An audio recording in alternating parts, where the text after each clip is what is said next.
JCD Bros. This is the world's first ChiTu Pro controller with TMR glide state. After massive community feedback about the button's noise, Mobapad responded. This is the Mobapad ChiTu Pro controller silent edition. Let's see if it's truly silent. In this video, we will compare the regular version and the silent edition. We will go over the hardware changes, what they added, and the feature they removed. They actually redesigned some of the internal structure to make the silent edition possible. There are a few quality of life improvements that aren't obvious at first glance. By the end, you will know which version to get and whether the silent edition actually makes a difference. Chiu here from JCD Bros. 10 years as a product manager, I know when a product actually delivers. If you like honest reviews, gaming hardware and stories, make sure to subscribe. Mobapad sent me this controller to review, and just like all my reviews, all opinion on my own, no money exchange hands, and they didn't see this video before it went live. There's a link down in the description if you are thinking picking one up. Now, sit back and relax, let's dive in. If you are new here, Mobapad launched the ChiTu Pro controller earlier this year. It quickly became their best-selling ChiTu Pro controller, both in the US and China. The reviews are really positive, and for a good reason. It checks a lot of boxes while costing 44% less than the official ChiTu Pro controller. But there was one thing that kept coming up. The mechanical buttons are loud. For many people, the mechanical button noise is distracting, especially with someone sitting next to you. The silent edition is Mobapad's answer to that feedback. The silent edition is a variant built on the same hardware foundation as the regular ChiTu Pro controller. Before we focus on what's new, let's quickly run through the key features they share. It all starts with the joystick. Both versions uses the same TMR glide state. And I will say it again, this is the quietest and the smoothest joystick I ever used. Video really doesn't do it justice. You really have to feel in person to understand the difference. Mobapad's founder actually shared the design philosophy behind the glide state implementation on Reddit. It's a massive step up from the standard Hall effect or TMR joystick. One thing to note, both versions use the same inverted buckle cap design. The inverted buckle design locks the stem and cap together, preventing the thumbstick caps from loosening over time. You lose the ability to swap the caps, but you get more durable joystick in the long run. I have confirmed with Mobapad. Pulling the cap off by force can damage the stick. The silent edition also inherits all the key hardware and features of the regular version. Both controllers support NFC, turbo, macro, full button mapping, gyro, HD rumble,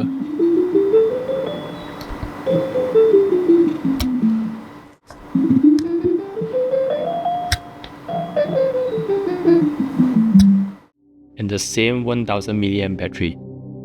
The charging dock is compatible with both controllers. Both support sleep wake function on switch 1 and 2. Faceplates are interchangeable, and you still get the two back buttons. These are the core features you expect on a Switch controller. Both models have you covered. Now, let's look at the design changes for the silent edition. The face buttons, D-pad, shoulder and trigger buttons, and the menu buttons now use liquid silicone membrane. These are the buttons you press the most, and switching from mechanical microswitches to silicone membrane cuts down the noise significantly. You will hear exactly what I mean in the sound test later. But it isn't just a simple change of components. Mobapad had to make some internal design changes to accommodate the new membrane, and that also affected the D-pad. Let's take a deeper look to see what changed. On the D-pad, the regular version has a locking mechanism for the swappable D-pad. On the silent edition, that layer is gone. The D-pad now sits directly on the membrane, with less moving parts delivered quiet input, but the D-pad is now fixed. For the face buttons, a silicone membrane stacked with style damping foam replaces the mechanical switches. Fewer hard contact points make every press quieter, so it's a straightforward trade-off, simpler internals, quieter across the board. One thing that surprised me, they also improved all 4 menu and home buttons. They are now slightly taller. It makes them easier to press, especially compared to the original ChiTu, where they sit much flatter. It's a small user experience improvement you will notice when you reach for those buttons. A couple small changes worth noting. When you power the controller off and place it on the dock, the logo lights up to indicate charging. Once fully charged, the light turns off. On the regular version, the logo stays off. You can't tell if it's charging or already full. It's a tiny difference, but a meaningful quality of life improvement. Currently, the Silent Edition only available in blue. They have added RGB. If you don't like it, you can disable using the app. The Silent Edition appears as a separate model in the app, likely because of the added RGB, which requires its own firmware. As for battery life, I got around 16 hours. So far, I haven't noticed any difference between the two. Now, the main event. Let's hear the difference.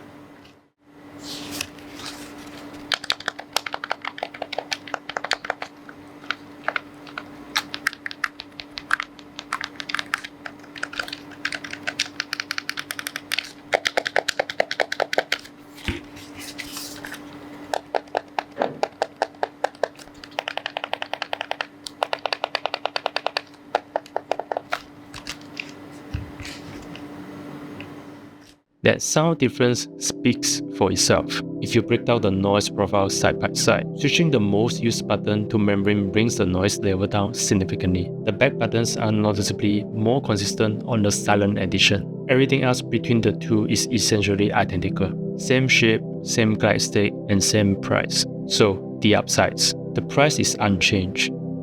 All main buttons are now significantly quieter. The menu buttons are improved, taller and easier to press. The back buttons sound more consistent on the Silent Edition.